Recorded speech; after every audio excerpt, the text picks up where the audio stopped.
Tell me about walking into Cordero de Dios.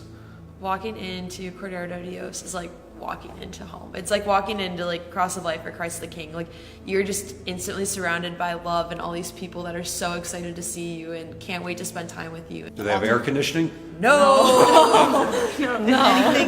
If anything, It's like a heater. Yeah, there's a tin roof and concrete walls, and you kind of feel like you're in an oven.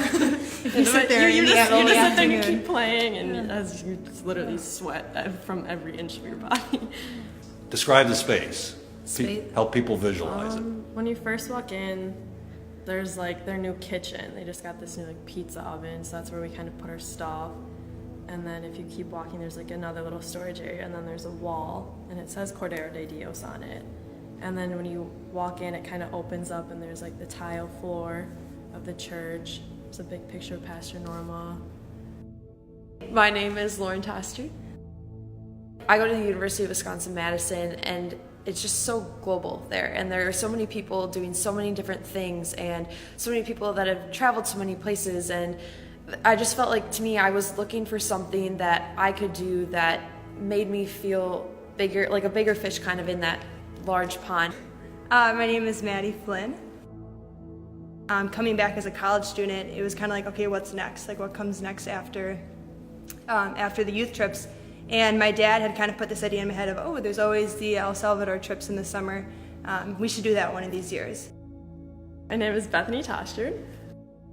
So my experience is a little bit different than a lot of the kids that go. I never went on senior high trips, and I didn't know much about the trip, but my dad went 4 years ago, and he came home and was just telling us all about the people and the things that he did, and that really got me interested. You just are surrounded by this like total love when you're there. From the second you get off the plane, you're greeted so open-heartedly, whether you're a returning traveler, whether it's your first minutes in the country. And it's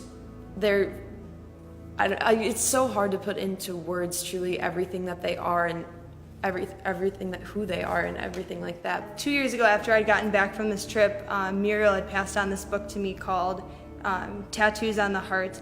And the author is a pastor who works out in LA with gangs, and he talks about where he sees God in his work. Sometimes he thinks that God is the person that's right there in front of him, and I think we would all agree, all of us travelers would agree, that each person that we saw carried a piece of God with them. With the host family that I stayed with in Retillo, the eldest daughter, she's the president of Retillo, and her name's Maylin.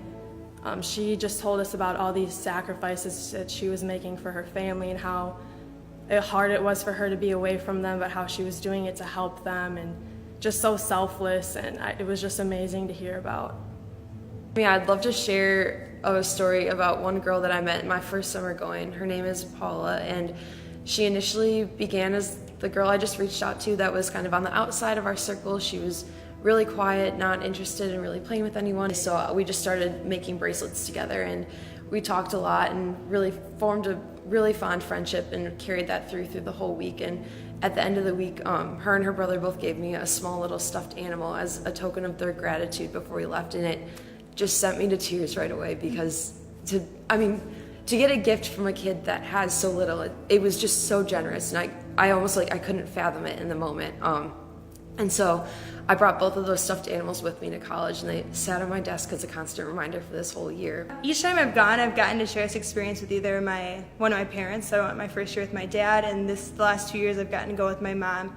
And I think that's been a really unique experience for both of us. When I come back, we're able to still relive a lot of the stories and memories and those funny moments that stand out.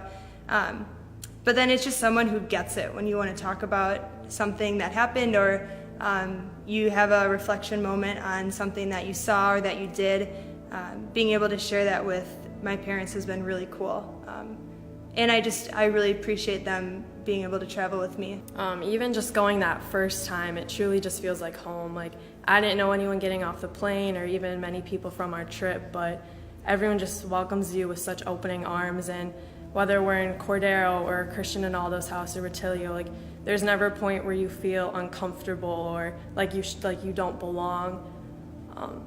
It's just truly amazing how welcoming and awesome the people are. Like, with such little that they have, they're so giving, and I don't know, it's really hard to explain, but we're able to form such deep connections with these people through what we are able to speak and what we are able to do, and I think it's a really special thing. And I would encourage anyone that, even if you have no Spanish skills, that to not be discouraged in maybe reaching out and contemplating going to El Salvador as well, because it's really something that doesn't hold you back. And I think it's really impressive how we've been able to allow it to not hold us back. God is good by giving us daily sweaty hugs, by beautiful music, by giving us thunderstorms and the rain to cool us off, and by filling Cordero, Rutilio, and Christian Aldo's house with laughter and with these people that I'm next to. That's why God is good. I went, and I can't imagine not going back.